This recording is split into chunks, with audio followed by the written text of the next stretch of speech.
The massive alien fleet materialized at the edge of the solar system without warning, their ships dark against the starfield like spreading ink.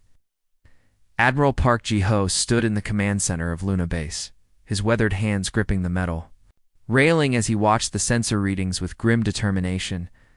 The screen showed hundreds of enemy vessels, each one larger than Earth's biggest battleship. The Cathara Collective had conquered 17 star systems in their expansion, leaving nothing but empty worlds and scattered debris in their wake. Earth appeared to be just another primitive world ripe for harvest. "Sir, we're receiving a transmission," reported Lieutenant Kim Mina, her fingers dancing across the communication console. Her voice remained steady, despite the fear that flickered in her eyes. The alien message crackled through the speakers in a mechanical voice that seemed to drain the warmth from the room. The ultimatum was clear: surrender all resources and submit to processing or face complete annihilation. They had exactly 72 hours to respond. Captain Lee Dong-yoon, Earth's defense coordinator, stood beside a wall of monitors showing defense installations across the solar system. He had spent the last 15 years preparing for this moment, building hidden weapons and training soldiers for a war that most people hoped would never come. His finger hovered over the red activation switch as he activated the secure channel to all hidden installations. "This is what we've been preparing for," he announced, his voice echoing through bunkers on Mars, hidden bases in the asteroid belt, and secret facilities buried deep beneath Earth's surface. "All units, prepare for Operation Defiance." The response was immediate. Across the solar system, military personnel who had lived their entire careers in secrecy finally stepped into the light. On Mars, Colonel Park Ji-ho received the signal in her underground command center, where she had been overseeing the construction of weapons that officially didn't exist. In the asteroid belt, Captain Lee Min-ho acknowledged the order from his mining station that was actually a heavily armed fortress. Every person involved in the defense network had known this day would come, but none had imagined the enemy would arrive with such overwhelming force. What the Cathara didn't understand was that humanity had been preparing for this moment for decades. Dr. Cho Yuna, the lead scientist of the classified Prometheus project, watched from her underground facility as decades of preparation were about to be tested against an enemy that had never faced humanity's stubborn refusal to yield.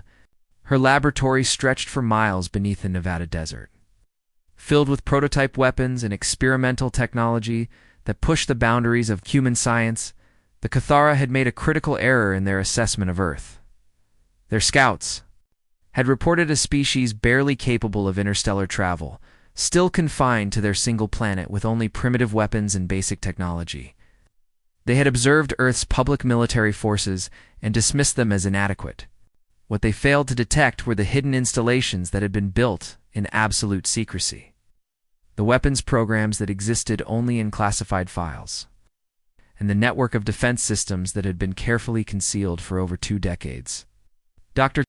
Yuna activated her personal communication device and contacted the other project leaders. "This is Prometheus Control," she said quietly. "The day we've been preparing for has arrived. All defensive systems are to be brought online immediately." Around the world, similar conversations were taking place as humanity's greatest secret was finally revealed. The aliens had given Earth 72 hours to surrender, but they had no idea that their arrival had triggered the largest military mobilization in human history. Soldiers who had trained in secret emerged from hidden bunkers. Weapons that had been tested in remote locations were transported to strategic positions.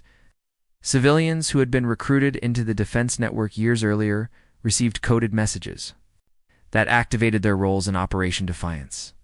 Admiral Park Ji-ho looked at the tactical display showing the enemy fleet's position.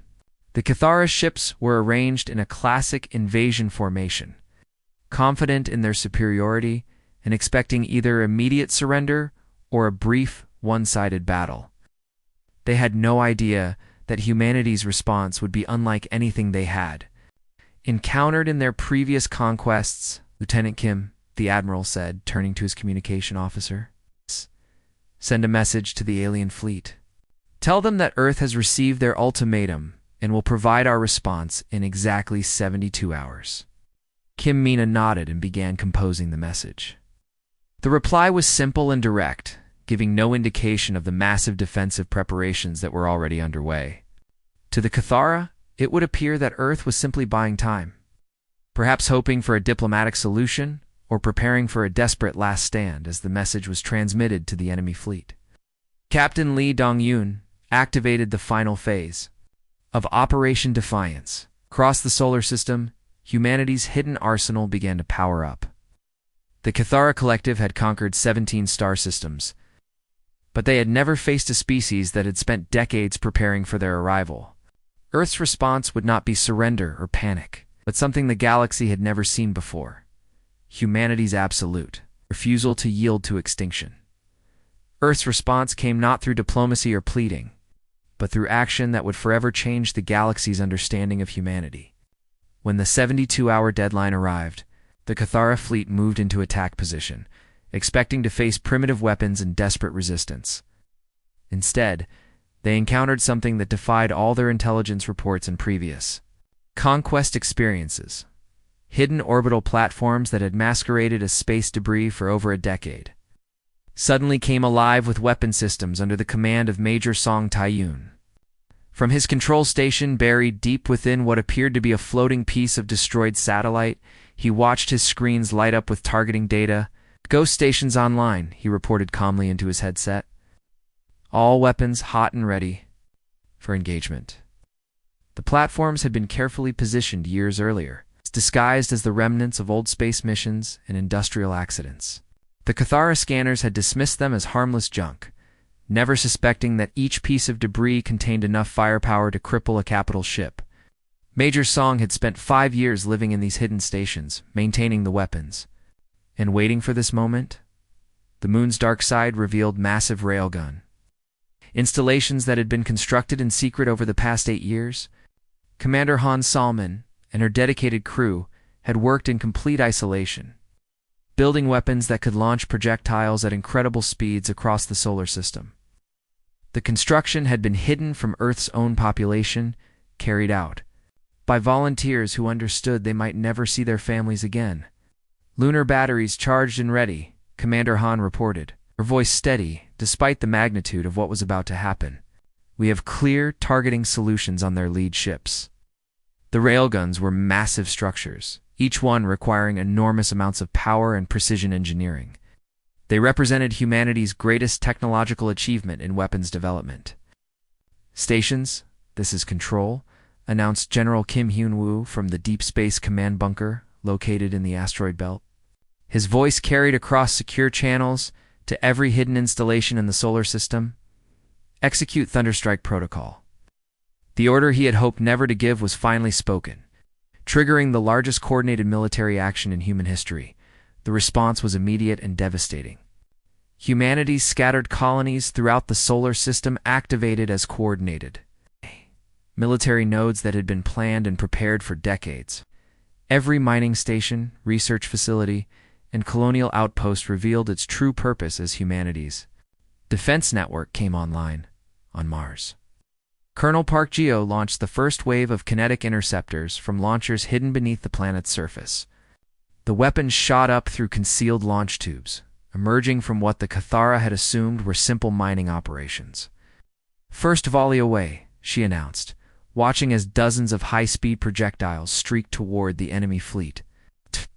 Interceptors were designed to punch through alien armor using pure kinetic energy, requiring no explosives or complex guidance systems in the asteroid belt. Captain Lee Min-ho commanded a fleet of disguised mining vessels that transformed into combat platforms. The ships had been built to look like ordinary industrial equipment, complete with fake mining operations and civilian crew quarters.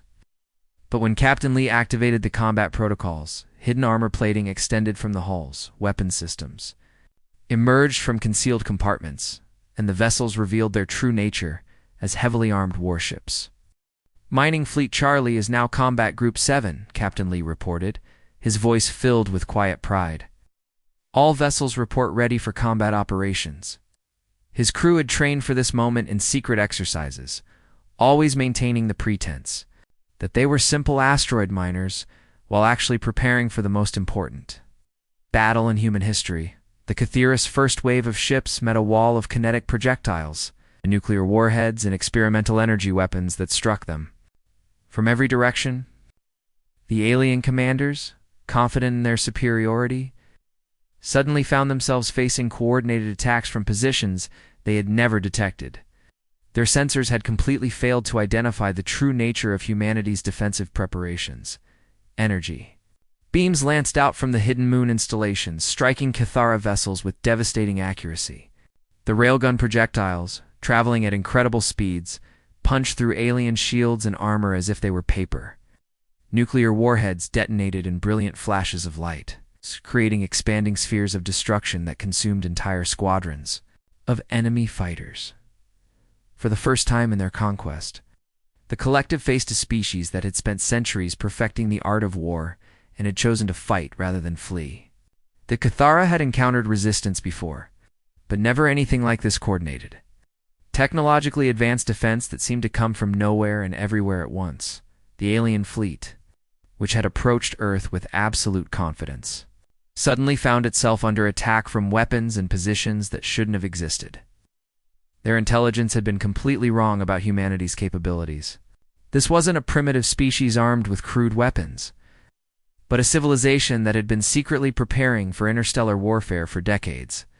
As the first phase of the battle concluded, the Cathara fleet was forced to retreat beyond the orbit of Mars, their confidence shattered and their forces significantly reduced. They had expected an easy conquest, but instead discovered that humanity's response to extinction was not surrender, but a fury that would reshape the balance of power in the galaxy. What followed was unlike any battle the galaxy had witnessed. The Cathara collective had expected humanity to fight defensively, trying to protect their homeworld from behind barriers and shields. Instead, humans didn't just defend their homeworld, they took the fight to the enemy with a ferocity that bordered on madness. The alien commanders watched in horror as human forces abandoned all concepts of self-preservation and launched attacks that defied every military doctrine they had ever encountered. Pilot Chen Xiaoxin led the first suicide run, his fighters screaming, through space toward a massive Cathara capital ship that was 3 times the size of Earth's largest battleship. His communication system crackled with static as he spoke his final words to his fellow pilots. "For Earth," he transmitted, his voice clear and determined as he rammed his fighter directly into the alien vessel's bridge. The explosion that followed took out the ship's entire command structure and left it drifting helplessly in space. The suicide attack sent shockwaves through the Cathara fleet, but it was only the beginning. Within hours, dozens of human pilots were following Xiaoxin's example, using their fighters as guided missiles against enemy ships. The aliens had never encountered an enemy willing to sacrifice individual lives for strategic advantage on such a massive scale. Their own military culture valued preservation of resources and minimizing losses, making humanity's tactics completely incomprehensible to them. Engineer Oyasian worked frantically in the orbital shipyards above Earth, converting civilian vessels into improvised weapons platforms. Her hands moved quickly as she welded plasma conduits to a cargo hauler, turning a simple transport ship into a floating bomb capable of devastating an entire enemy squadron.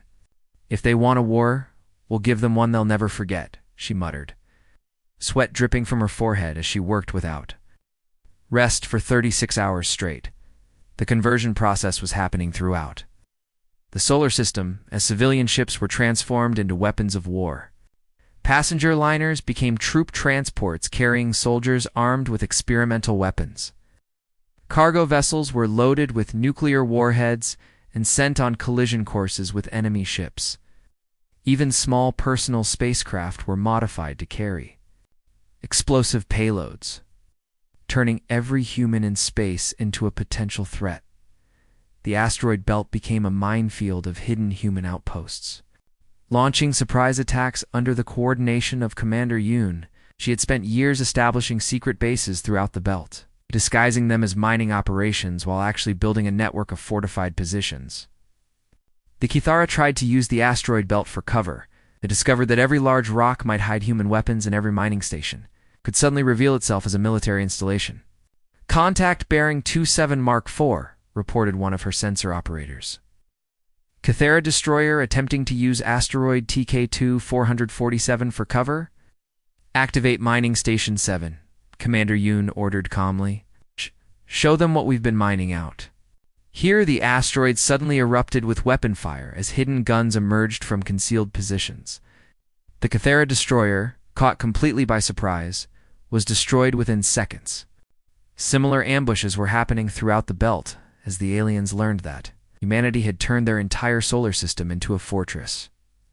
Earth's military revealed technologies they had kept classified for decades, weapons and systems that had been developed in secret laboratories and tested in remote locations far from civilian populations. AI-controlled swarms of hunter-killer drones programmed by Dr. Shindeho swept through space like metallic insects, attacking any alien vessel they encountered. Each drone was small and fast, difficult to target, but capable of delivering devastating attacks against larger ships. Dr. Shin watched from his control center as thousands of his drones engaged the enemy fleet. Swarm Alpha is engaging Target Cluster 7, he reported. All drones are performing within expected parameters. The drones operated with perfect coordination, sharing information instantly and adapting their tactics based on enemy responses. They were unlike anything the Cathara had ever faced. Quantum encrypted communication. Networks managed by specialist Kong Nyin allowed human forces to coordinate their attacks with perfect precision. The aliens found it impossible to intercept or jam human communications, leaving them unable to predict or counter humanity's moves. Every human unit could communicate instantly with every other unit, creating a level of tactical coordination that the Cathera's rigid command structure couldn't match. The most shocking revelation came when humanity deployed weapons that violated several interstellar treaties that Earth had never signed. Biological weapons, designed to target alien physiology, chemical agents that could eat through Cathera armor, and experimental energy weapons that could tear apart matter at the molecular level. The aliens realized that humanity had been developing these weapons for decades, preparing for a war that might never come, but ensuring they would be ready if it did.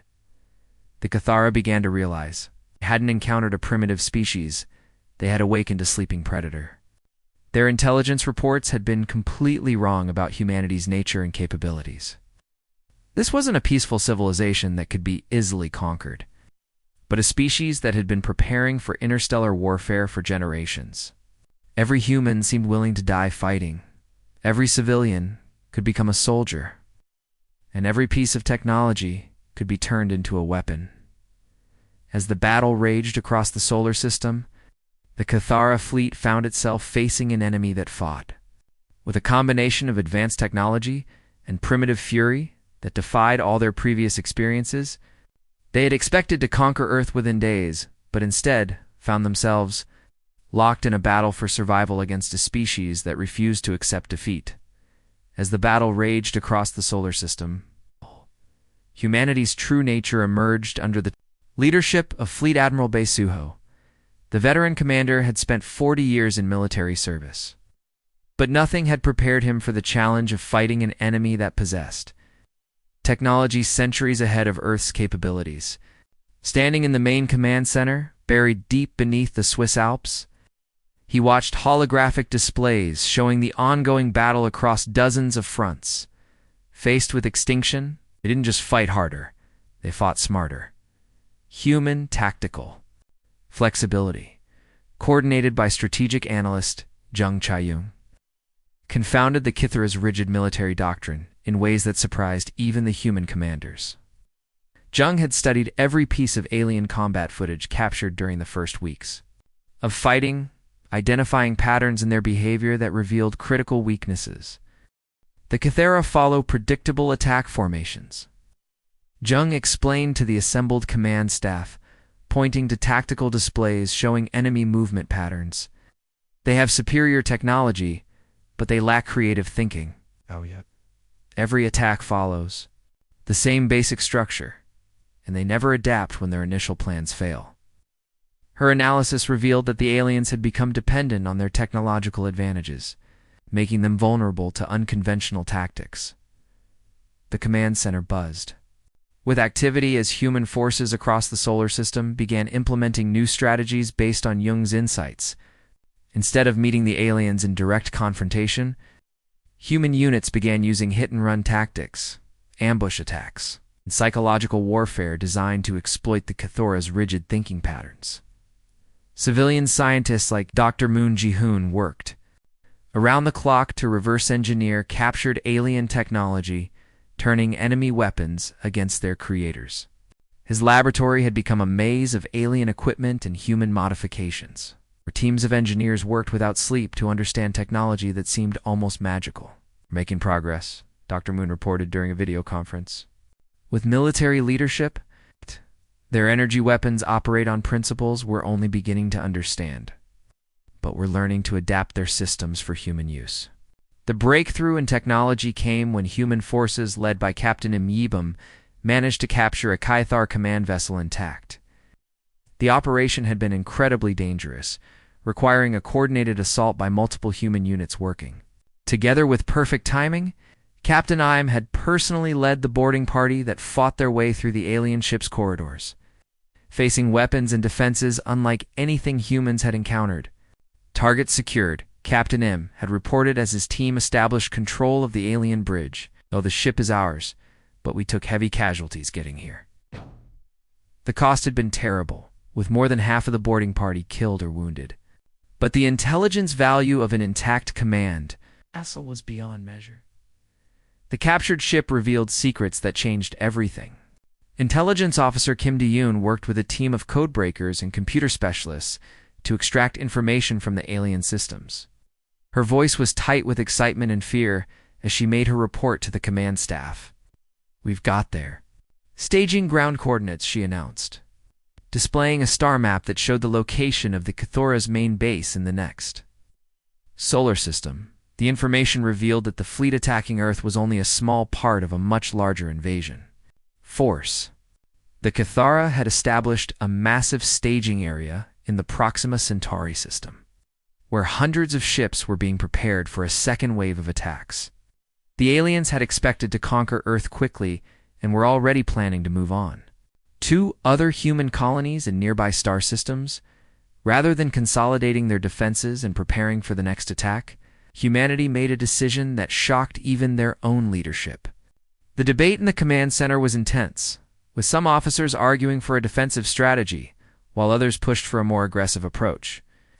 The discussion continued for hours as military leaders weighed the risks and benefits of different options. "We're taking the war to them," declared Admiral Park Ji-ho, addressing the Joint Command Council after the debate had concluded. His decision represented a fundamental shift in human strategy, moving from defense to offense in a way that would either secure their survival or ensure their enemies paid dearly for their victory. "If we wait for them to regroup and attack, again, we'll be fighting this war forever." The plan was audacious and dangerous. Human forces would use the captured alien technology to launch a counterattack against the Cathara staging ground, striking at the heart of their invasion force before it could be fully deployed. The operation would require every available ship and soldier, leaving Earth itself vulnerable to attack. "This is our chance to end this war," Admiral Park continued, his voice carrying the weight of humanity's future. "We hit them where they don't expect it, using their own technology against them.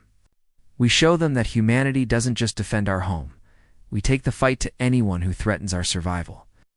The room fell silent as the magnitude of the decision sank in.